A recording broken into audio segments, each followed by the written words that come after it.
राज्याचे सहकार मंत्री तथा चाकूर अहमदपूर विधानसभा मतदारसंघाचे आमदार नामदार बाबासाहेब पाटील यांच्याकडे अहमदपूर कृषी उत्पन्न बाजार समितीचे सभापती मंचकराव पाटील यांनी अहमदपूर येथे कृषी उत्पन्न बाजार समितीच्या आवारात शेतकऱ्यांच्या सोयीसाठी शेतकरी भवन मंजूर करून द्यावे अशी आग्रही मागणी केली होती।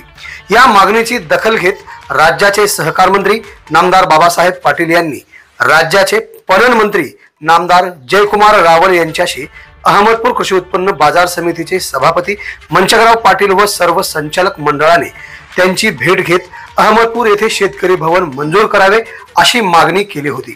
या मागणीची दखल घेत राज्य सरकारने कृषी उत्पन्न बाजार समितीच्या आवारात शेतकरी भवनासाठी 2,90,49,000 रुपयांची प्रशासकीय मान्यता प्रदान केली असल्याची माहिती सहकार मंत्री नामदार बाबासाहेब पाटील व कृषी उत्पन्न बाजार समितीचे सभापती मंचकराव पाटील यांनी प्रसिद्धी माध्यमाद्वारे दिली आहे।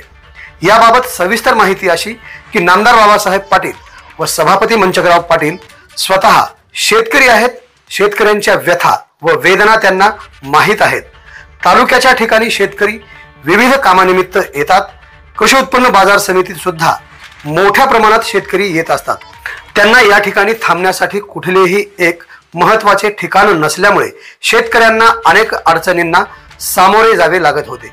या गोष्टीची दखल घेत सभापती मंचकराव पाटील व संचालक मंडळाने सहकार मंत्री नामदार बाबासाहेब पाटील यांच्याकडे शेतकरी भवनाची आग्रही मागणी केली होती।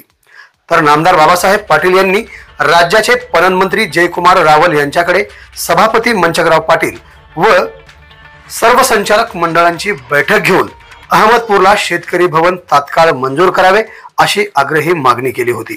या मागणीची दखल घेत राज्य सरकारने नव्याने कृषी उत्पन्न बाजार समिती अहमदपूर येथे शेतकरी भवन बांधण्यासाठी 2,90,49,000 रुपयांच्या अंदाजपत्रकास प्रशासकीय मान्यता मिळवून घेतली असून सर्व प्रशासकीय बाबी पूर्ण करून लवकरच या शेतकरी भवनाचे काम सुरू होईल अशी माहिती सहकार मंत्री नामदार बाबासाहेब पाटील व कृषी उत्पन्न बाजार समितीचे सभापती मंचकराव पाटील यांनी दिली आहे। या शेतकरी भवनामुळे अहमदपूर तालुक्यातील शेतकऱ्यांना मोठा आधार मिळणार आहे। त्यामुळे अहमदपूर तालुक्यातील शेतकरी मोठ्या प्रमाणात आनंदी आहेत। तालुक्यातील शेतकऱ्यांनी नामदार बाबासाहेब पाटील व सभापती मंचकराव पाटील यांचे शेतकरी भवनाच्या उभारणीबद्दल आभार मानलेत। आवाज बहुजनांचा।